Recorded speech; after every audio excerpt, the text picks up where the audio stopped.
দ্রুত বিচার করতে হলে কত ধরনের পর্যায়ে আছে, স্টেজ আছে। প্রথমত হলো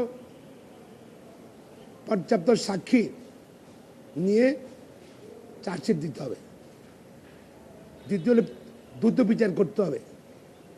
তৃতীয় হলো যে আমরা কিন্তু বলছি যে চার্জশিট দেওয়া হবে, বিচারে কতদিন লাগবে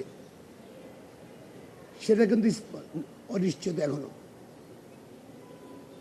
তৃতীয়ত কারো কোনো সাজা হলে আপিল হাইকোর্টে আসার পর সে আপিল কত বছর শুনানি হবে কেউ জানে না।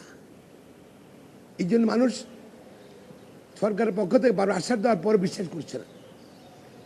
আমরা সুপ্রিম কোর্ট মানুষের দাবি করছি অনতি বিলম্বে পুলিশ রিপোর্ট দিতে হবে, ট্রায়াল শেষ করতে হবে।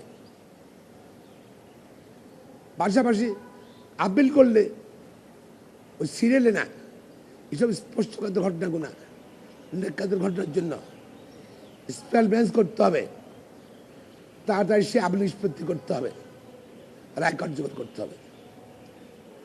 আমি সরকারের দাবি জানাচ্ছি,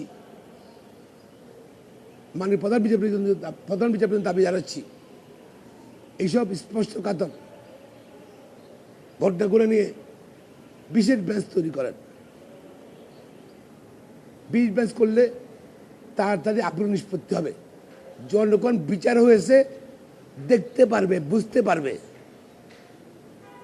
সুতরাং এটা নিশ্চিত করার জন্য আমি অনুরোধ করছি, সরকারকেও অনুরোধ করছি, আইন মন্ত্রণালয়কে অনুরোধ করছি, সেই বিচারকে নির্দেশ দেওয়া হয় যে ট্রাইব্যুনালে যাবে, তাড়াতাড়ি এই বিচার নিষ্পত্তি করতে হবে। আর যদি সাজা হয় সুপ্রিম কোর্টও খুব তাড়াতাড়ি সে আপিল নিষ্পত্তি করতে হবে, রায় কার্যকর করতে হবে।